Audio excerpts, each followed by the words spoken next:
সবে তো এলাম, দেখাটা করে যাব না অন্তত? বলছি এখানে যা ভিড় হইহুল্লোড় হচ্ছে, কেক কাটাকাটি হচ্ছে, মানে আমরা গেলে নাই আনন্দর মাঝখানে ছন্দপতন হয়ে যাবে। আই এম শিওর কেউ রিয়াক্ট করুক না করুক, অনন্যা আন্টি ঠিক রিয়াক্ট করবে। বলছি ওটা কি ডলমাসি নাকি?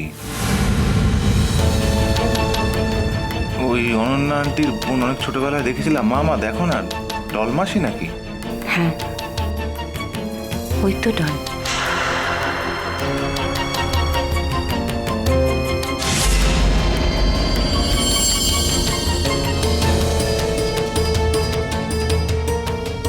কি তোমরা?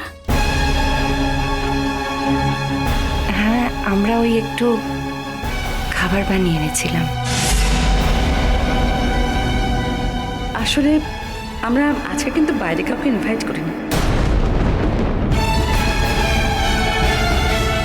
আমরা যে এতটা বাইরে সেটা বুঝতে পারিনি গো। আর একসঙ্গে এতগুলো বছর থাকার পরও যে তোমরা আমাদের এতটা বাইরের লোক করে দেবে এটাও ভাবিনি। যাকে নতুন তাকে নিজের দাদার মতোই দেখি তো একটা প্রণাম করব বলে এসেছিলাম। আসলে নতুনও জানেন না যে তোমরা। জানার কি আছে আন্টি? আমরা কি নতুন কাকুর কাছে এমনি আসতে পারি না? মানে এসে একটা প্রণাম করে যেতে পারি না? আসলে কি বলতো, নতুন আমাকে বারবার জিজ্ঞাসা করেছিল যে বাইরের কেউ আসছে কিনা। আমি ওকে এই শর্তে রাজি করিয়েছিলাম যে বাইরের কেউ নেই। আমি আসলে গুনে গুনে বলেছি যে আমরা এই কজনই আছি, তবে ও রাজি হয়েছে। জানো তো কমলিনী, আমার বোন এসেছে ডল। ওই দেখো, আজকের পুরো অ্যারেঞ্জমেন্টটা ওই করেছে। আসলে কি বলতো, ও যাদের যাদের ইনভাইট করেছে মানে সিলেক্টিভ, তারাই শুধু এসেছে। আমি এখন আর কি করে বলি বলতো তোমাদের কথা? মা, আন্টিকে বলছো না কেন আমরা এখানে খেতে আসিনি, শুধু একবার প্রণাম করতে এসেছি? না না, তোরা তো প্রণাম করতে আসতেই পারিস, কিন্তু আমাদের তো একটা ভদ্রতাবোধ আছে না? জন্মদিনে এসেছিস, না খাইয়ে ছাড়ি কি করে বল? আর এদিকে ডল খাবার অর্ডার করেছে, একদম মানে সিলেক্টিভ। তো মানে যারা আসবে তাদের জন্য শুধু। আর সমস্ত খাবার তো 5 স্টার থেকে আসছে। আসলে নতুনের যেটা পাওয়া উচিত ছিল এতদিন তো সেটা পায়নি। এতদিনে ঠিকঠাক লোক এসেছে সেটা অ্যারেঞ্জ করার জন্য। নতুন দা 5 স্টার হোটেলের খাবার খেয়ে জন্মদিন সেলিব্রেট করছে। কেন, তোমার আপত্তি আছে নাকি? না না, আমার আপত্তি থাকতে যাবে কেন? আমার তো আপত্তি থাকার কোনো ব্যাপার নেই। জিজ্ঞেস করছিলাম, চিরটা কাল তো আমার বৌদি ভাই গরমের মধ্যে তেতে পুড়ে নতুনদা যা যা ভালোবাসে সেই সব কিছু রান্না করে খাইয়েছে, আর নতুনদা সেগুলো রিলিজ করে খেয়েওছে। তাই ভাবছি আর কি, মানুষটা তো কোনোদিনও 5 স্টারের খাবার খেতে পছন্দই করতো না, বরং সবসময় বলতো 5 স্টারের থেকে আমার বৌঠান অনেক ভালো রান্না করে। 5 স্টাররা একেবারে হাওয়া হয়ে যায় বৌঠানের কাছে। ওই কথাগুলো মনে পড়ছে আর কি। মানুষের তো বদল হয় করছি, কি আর করবে বলো? দিদিয়া, দিদিয়া তুই, ও কমলিনী দি, কেমন আছো তুমি? ভালো আছি ভাই, তুমি কেমন আছো? এখন তো ওকে ভালো থাকতেই হবে, এখন ওর কত দায়িত্ব বলো। তাই নাকি? কলকাতায় সেটেল করছো বুঝি? করছি দি, আসলে কিছু ঠিক করিনি জানো। আসলে সবটাই ডিপেন্ড করবে আমি। এ বাবা, তোমরা তো বাইরেই দাঁড়িয়ে আছো, এসো না, ভেতরে এসো সকলে। না, তোমার দিদি বললেন তো তুমি খুব সিলেক্টিভ লোকজনকে নেমন্তন্ন করেছো। আমরা তাদের মধ্যে পড়ি না। ওই নতুনদাকে একটু প্রণাম করবো আর কি। কমলিনী নিশ্চয়ই প্রণাম করতে আসেনি। একটু খাবার বানিয়েছিলাম, খাবারটাই নিয়ে এসেছি। তোমরা চাইলে কিন্তু ভেতরে আসতে পারো, আমি প্লেট বাড়িয়ে দেবো, এতে কোনো অসুবিধা নেই কিন্তু। আন্টি, মানুষ কি মানুষের বাড়িতে শুধু খেতে আসে নাকি? আমরা খেতে আসিনি আন্টি, আপনাকে একদম চিন্তা করতে হবে না।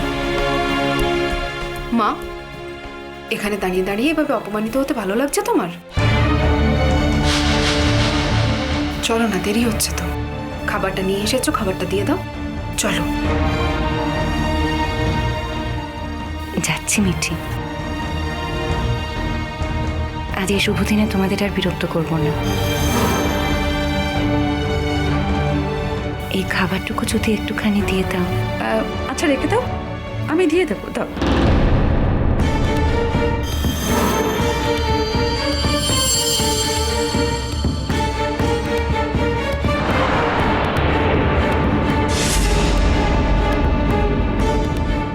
সরি কমলিনী, আসলে আজ আমরা চাই না যে অন্য কেউ আসুক। অন্য কেউ আসুক মানে? অনেকেই তো এসেছে। দেখো, খুব ক্যাটেগরিক্যালি বলতে গেলে আমরা চাই না যে তোমাদের বাড়ি থেকে কেউ আসুক, কারণ অন্য একটা প্রস্তাব শুরু হয়েছে তো, তাই। কিসের প্রস্তাব? দেখো, নতুনের জীবন তো আর এভাবে চলবে না। এতদিন যা হয়েছে হয়েছে, এখন তো একটু গোছানোর সময় হয়েছে না? দিদিয়া চুপ কর না। চল, তুই ভেতরে যা, আমি আসছি।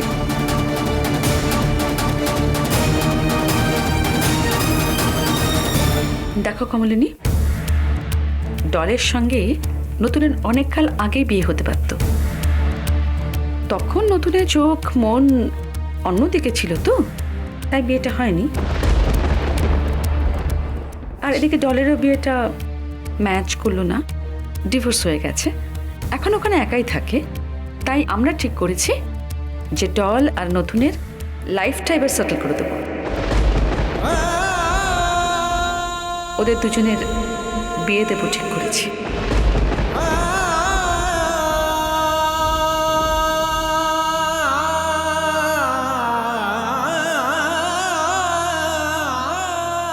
এ তো খুবই ভালো কথা। মন থেকে বলছো? মন থেকে বলবো না কেন অনন্যাদি, মন থেকেই বলছি। খুবই ভালো কথা।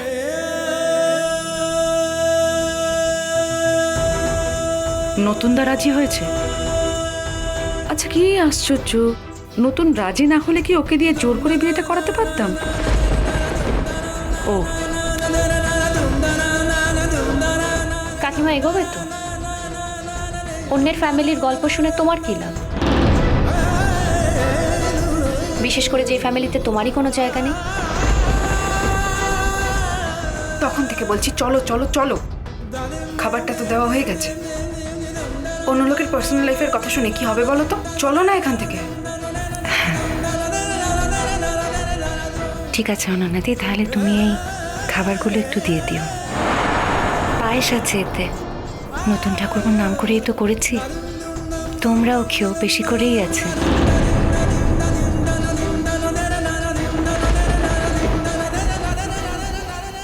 চলো।